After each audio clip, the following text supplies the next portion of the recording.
사람들은 인생을 바다에 비유하곤 합니다.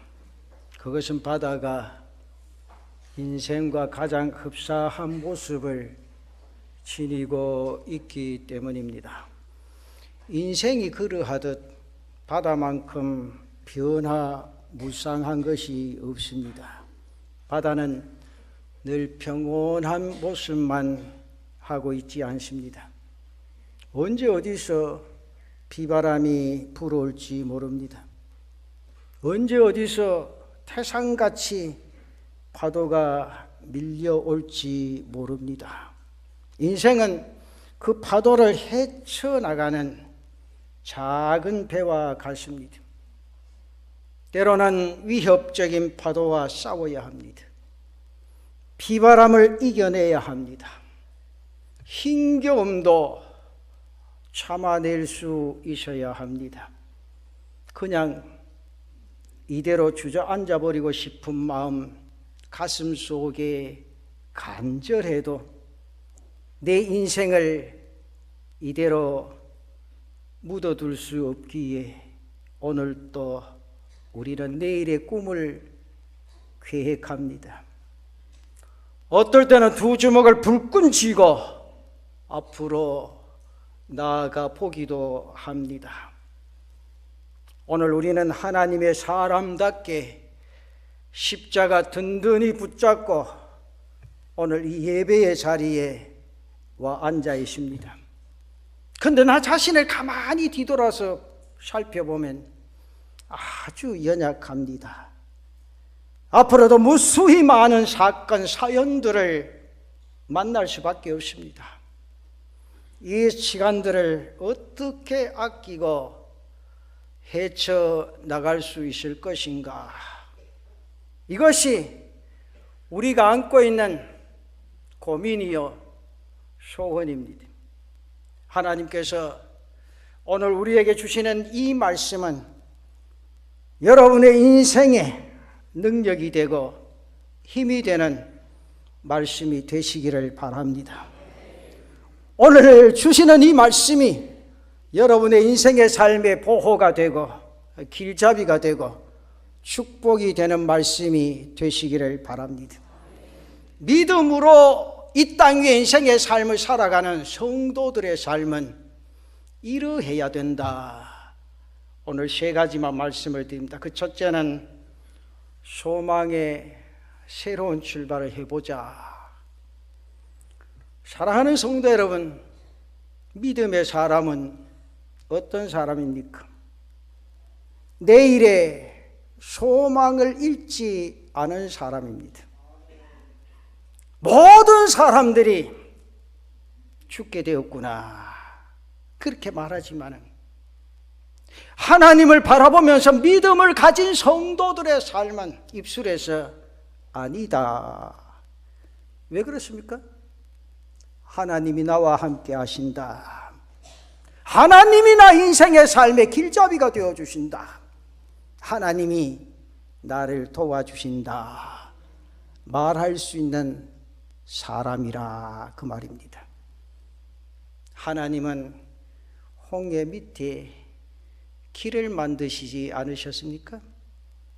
하나님은 여러분의 인생의 삶에 오늘도 동일하게 역사하시는 하나님이십니다.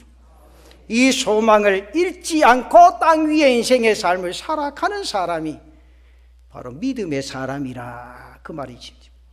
오늘 본문에 엘리사가 활동하던 시기는 그야말로 암흑의 시기였습니다.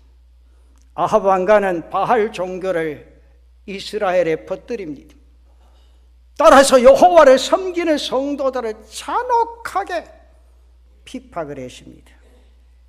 다행히 왕위를 계승한 아합의 아들 여호람 왕은 아버지보다는 조금 선정을 베풀었습니다. 그 선정을 베풀던 왕이었지만 여전히 열왕기하 3장 2절에 보면 그렇게 말합니다. 그가 여호와 보시기 악을 행하였으나 그의 부모와 같이 하지는 아니했다. 그렇게 말하지. 당신은 이렇게 정치적으로 종교적으로 혼돈의 시기였습니다. 오랜 가뭄도 있었습니다. 흉년으로 먹고 살 것이 없는 극심한 경제난까지 시달리고 있던 그런 때입니다. 그런 가운데서도 엘리사가 이끄는 선지학교는 날로 부흥성장해 갔습니다. 학생들이 너무 많아서 장소가 비좁습니다. 그때 한 생도가 그런 제안을 합니다. 오늘 1절과 2절 말씀에 보면 선지자의 제자들이 엘리사에게 이르되 보소서 우리가 당신과 함께 거주하는 이곳이 우리에게는 좁으니 우리가 요단으로 가서 거기서 각각 한 제목을 가져다가 그곳에 우리가 거주할 처소를 세우사이다 하니 엘리사가 이르되 가라 하는지라 그렇게 말합니다. 지금 생도들은 어려운 환경 속에서도 새로운 선지학교를 세우겠다 그 계획을 가지고 있습니다. 그리고 자신들 가슴 속에 소망이 부풀어 있습니다. 그곳에서 하나님의 말씀을 더 묵상하고 더 깊이 연구하고 영성을 더욱 증진시키면서 나아가 복음을 만방에 전하리라 그 소망으로 가득 차 있었습니다. 그들의 소망은 평온하고 넉넉한 환경에서 생겨난 그런 소망이 아닙니다. 아주 극심한 가난, 어려운 환경 속에서 그들은 내일을 계획하고 소망과 비전을 품었습니다.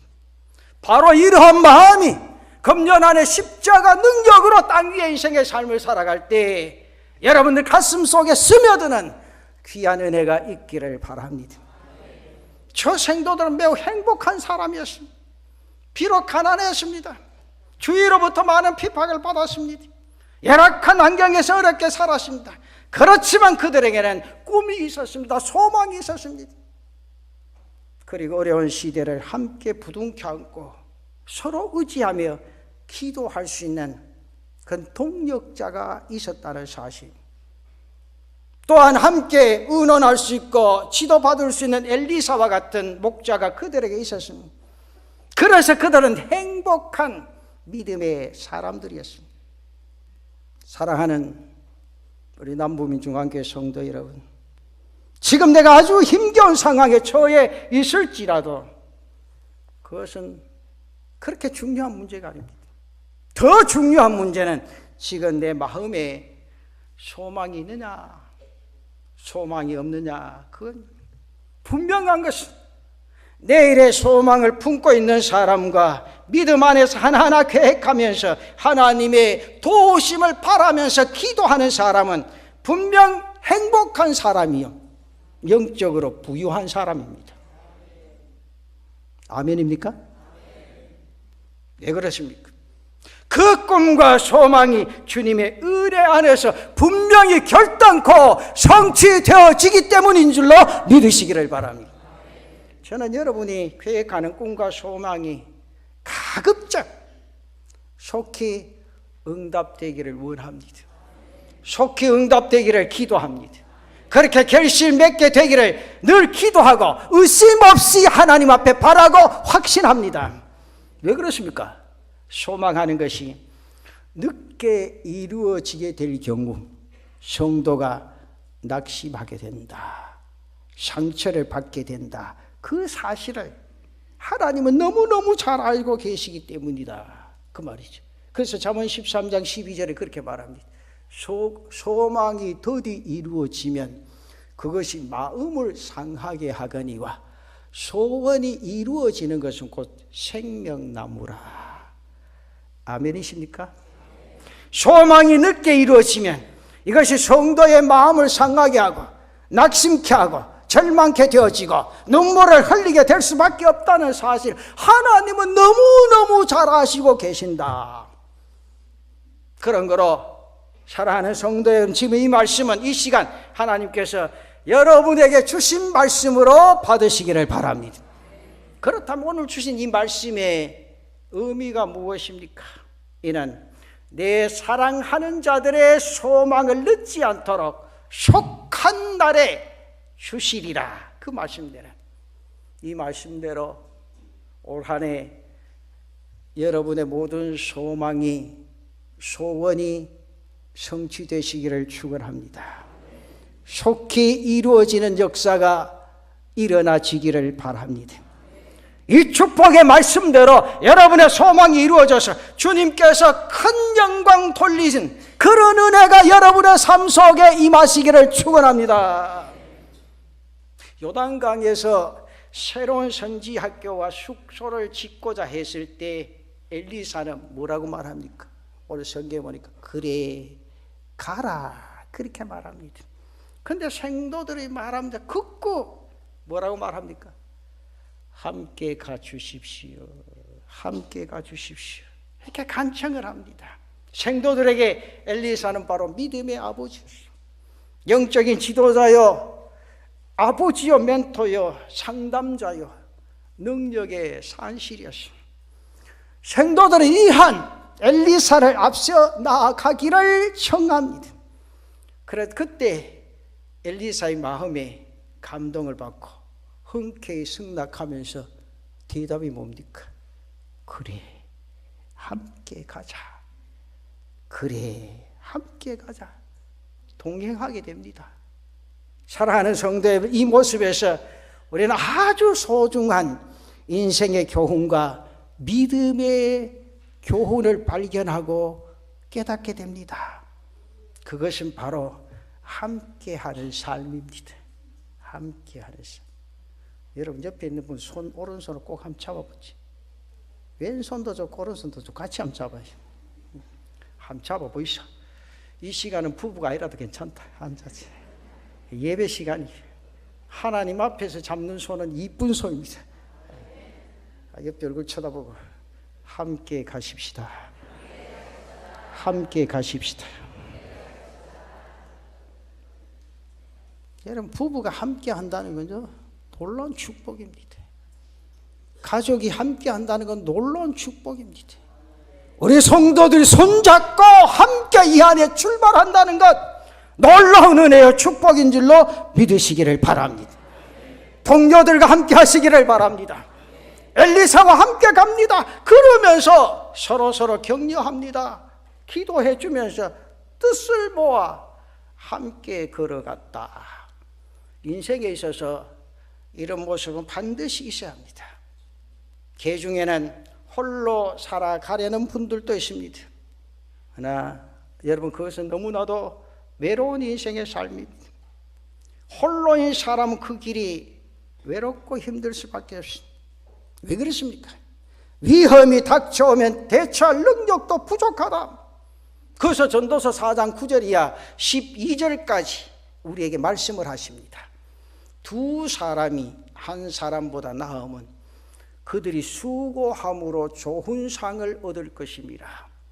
혹시 그들이 넘어지면 하나가 그 동물을 붙들어 일으키려니와 홀로에서 넘어지고 붙들어 일으킬 자가 없는 자에게는 화가 있으리라. 또 두 사람이 함께 누우면 따뜻하거니와 한 사람이면 어찌 따뜻하랴. 한 사람이면 피하겠거니와 두 사람이 맞설 수 있나니 세 겹줄은 쉽게 끊어지지 아니하느니라. 여러분 여기 나타난 이 말씀은 이런 뜻입니다. 홀로 말을 타고 산길을 갑니다. 산길을 가다가 넘어져서 의식을 잃었다고 생각해 보십시오. 한 사람뿐이면 자연히 화를 당할 수밖에 없다. 하지만 그 순간 동행인이 있다면 그가 부축하여 응급조치하고 구조를 요청하여 화를 면하게 된다. 그런 뜻입니다. 추운 겨울날 산을 넘다가 그만 해가 떨어지고 맙니다. 그때 한 사람이면 동사할 가능성이 많습니다. 하지만 두 사람이면 서로 체온을 높여주며 큰 유익을 주게 됩니다.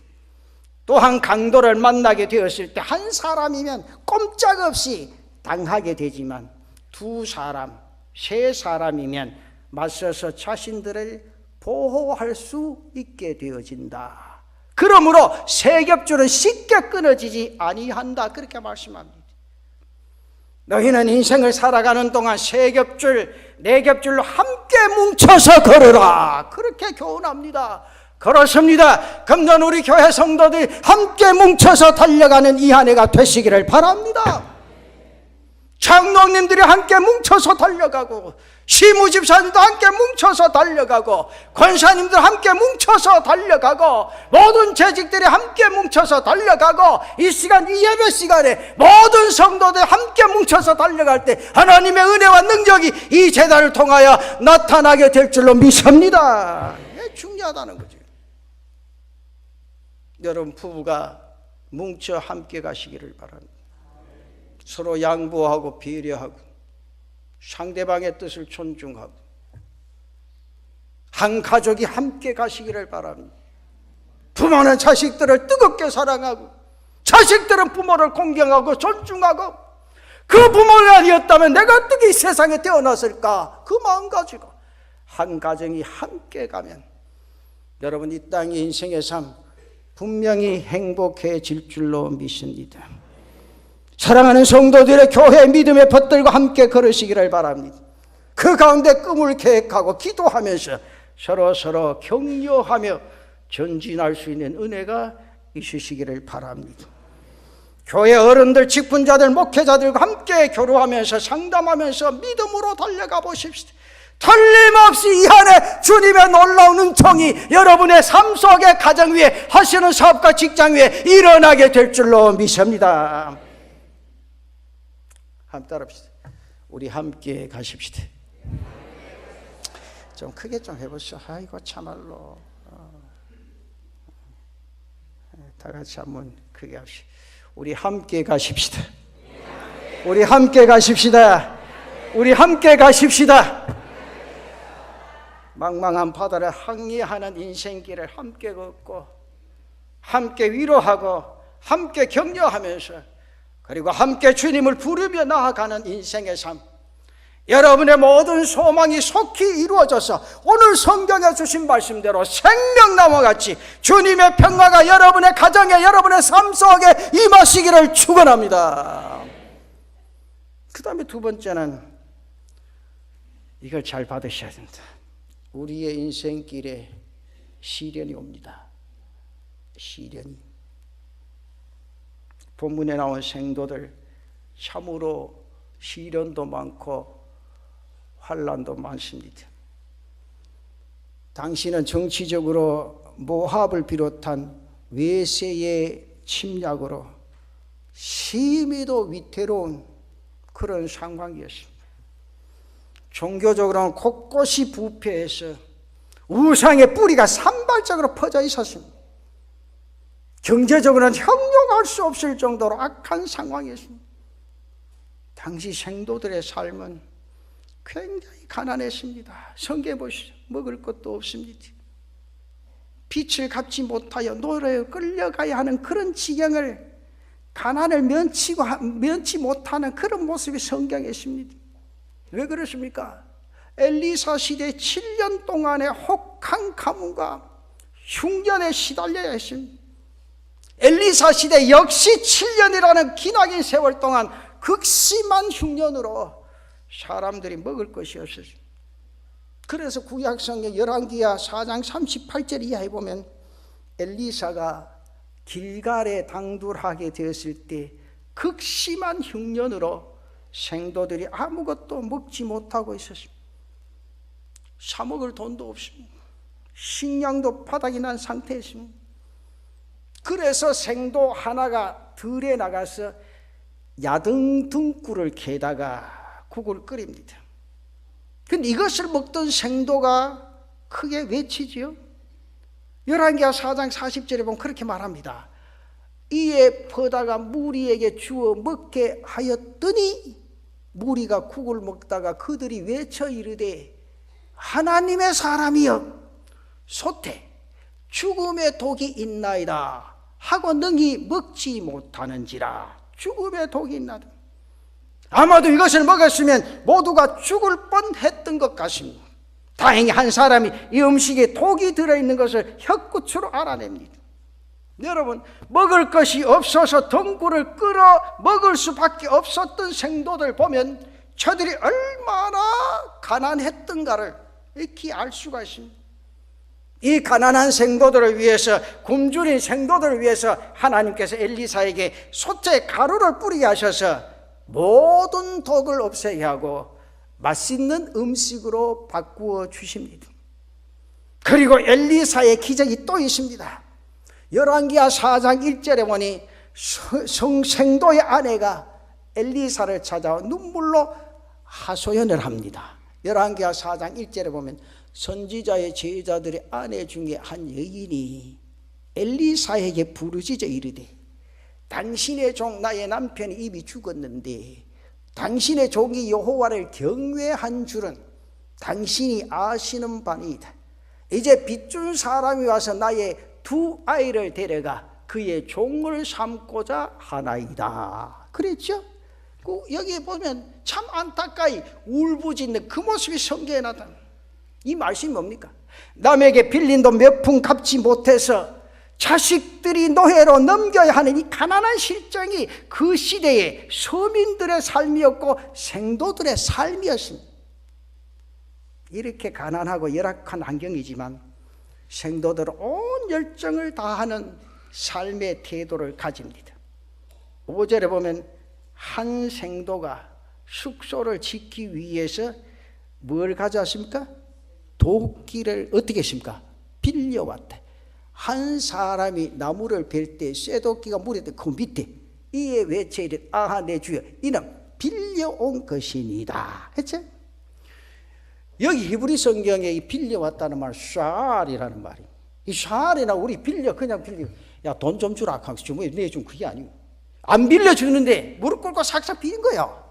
제발 좀 도끼 좀 빌려달라고. 그게 샤알이라는 단어입니다. 구걸했다는 말이에요. 다시 말해서 안 빌려주는 상황에서 두 손을 싹싹 빌면서 구걸하다시피 해서 간신히 빌려온 도끼, 이렇게 도끼 한 자루 마련할 수 없는 가난한 생도, 먹을 것이 없어서 덩굴을 끓여 먹다가 죽을 뻔한 가난한 모습. 그러나 저들은 선지학교를 세우겠다는 희망과 일념으로 열정을 다합니다. 그래서 뭐를 뵙니까? 나무를 뵙니다. 4절에 보면 드디어 그들과 함께 가니라. 무리가 요단에 이르러 나무를 베더니, 이 나무를 벤다는, 여기 나무는 예츠라는 말이에요. 예츠, 그 일반적인 나무, 산에 가면 쉽게 벨 수 있는 그런 나무. 근데 5절에 또 나옵니다. 한 사람이 나무를 벨 때 쇠도끼가 물에 떠져진 자 이에 외쳐 이르되 아하 내 주여 이는 빌려온 곳이니이다 할 때 제일 먼저 보면 한 사람이 나무를 벨 때 이 나오죠. 얘 베놓으면 코라 그 단어를 쓰세요. 이 나무는 대들보로 쓰기 위해서 베려고 하는 나무. 그러니까 그 나무는 쉽게 베어지지 않는 아주 단단한 나무. 그래서 그 단단한 나무를 베려고 하다가 도끼가 떨어져 버렸다. 빌려온 도끼를 가지고 숙소에 대들보를 마련하기 위해서 온 힘을 다했습니다. 이 대들보를 베려고 하니까 얼마나 힘이 들겠습니까? 구슬땀이 흐르는 가운데 숨을 헐떡이면서 열심히 도끼질을 합니다. 힘든 줄도 모르고 열심히 도끼질을 합니다. 하지만 그것도 잠시 엄청난 좌절과 절망이 생도에게 찾아옵니다. 그래서 5절에 한 사람이 나무를 벨 때에 쇠도끼가 물에 떨어진지라. 그 순간 이 생도는 오열하지 않을 수 없죠. 그래서 셋째 절에 보면 이에 외쳐 이르되 내 주여 이는 빌려온 것이니이다. 빌려온 것이니이다. 절망의 소리가 오늘 여기 납니다. 오늘 이 소리가 내 자신의 인생의 삶에 탄식의 소리로 나타날 때도 있을 겁니다. 고요한 바다를 바라보고 생각하면서 출항했지만은 가다 보니 물결이 거세지고 세찬 바람이 불어오고 우리네 인생도 언제 뜻하지 않는 시련을 만날 수가 없습니다. 그러나 사랑하는 성도 여러분, 도끼를 잃어버렸다고 절망할 필요가 없습니다. 도끼를 잃어버린 그 절망의 순간에 하나님은 여러분을 결코 저버리지 않으실 것이라 그 말입니다. 괴로움을 겪고 있는, 고달픔을 겪고 있는, 답답함을 간직하고 땅 위의 인생의 삶을 살아가는 그 순간 사랑하는 성도들이여, 주님은 결코 외면하시지 않는다는 사실을 가슴속 깊이 기억하시기를 바랍니다.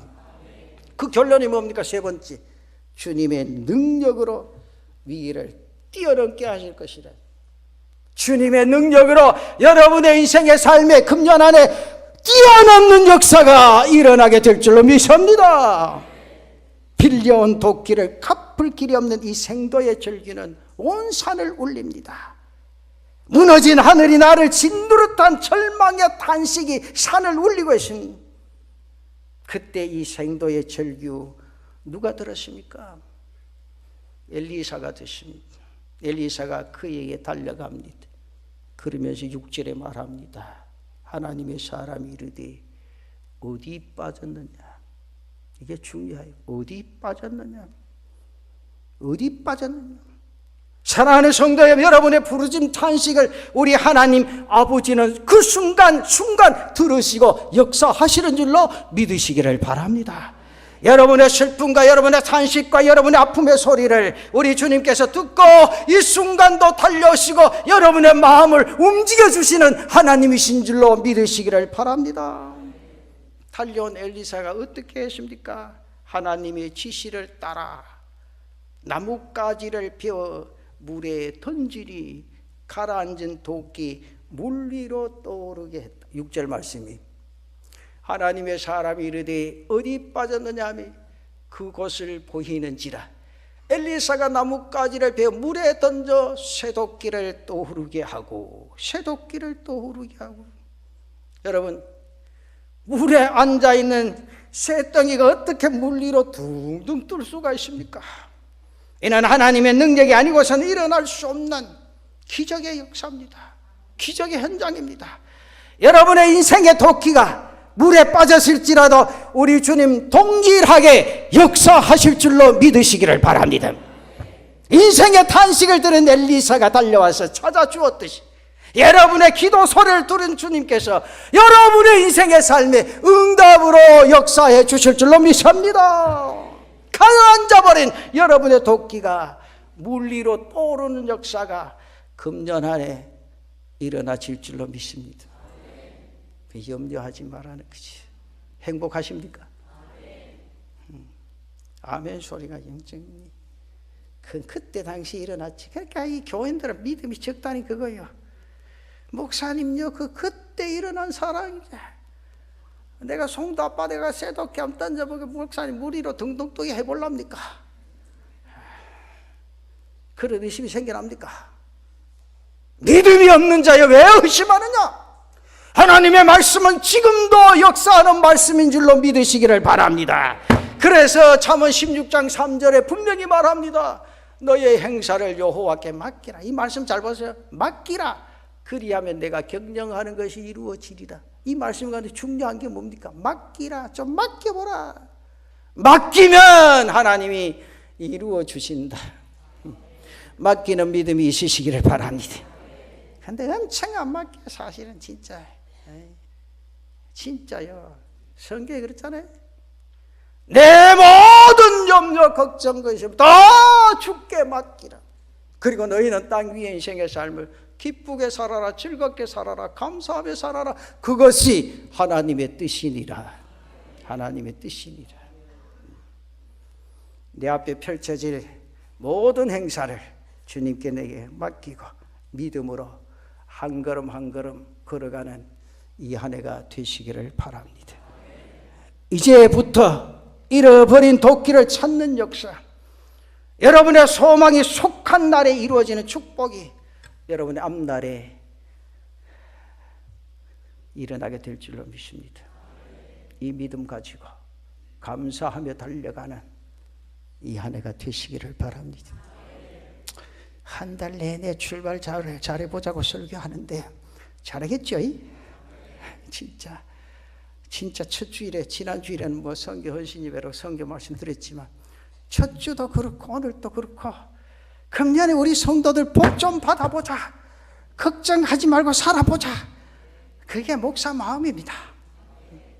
근데 간혹 보면 우리 목사는 내한테는 안 그래. 내한테는 그땐 참 목사 누구 말 다 속을 뒤집어 한번 내보시면 좋겠어요. 뭐 목사가 여러분들 미워하는 사람이 있어요. 무슨 기도가 나오겠어요? 무슨 말씀 준비가 되겠어요? 그렇죠? 내가 뭘 이 세상에 바라는 게 있다고 그렇게 했어요. 정말입니다. 첫 주에 주신 말씀이 여러분들 가슴 속에 살아나면 오늘 주신 이 말씀 꼭 부여잡고 믿음으로 축복받는 은혜가 있기를 축원합니다.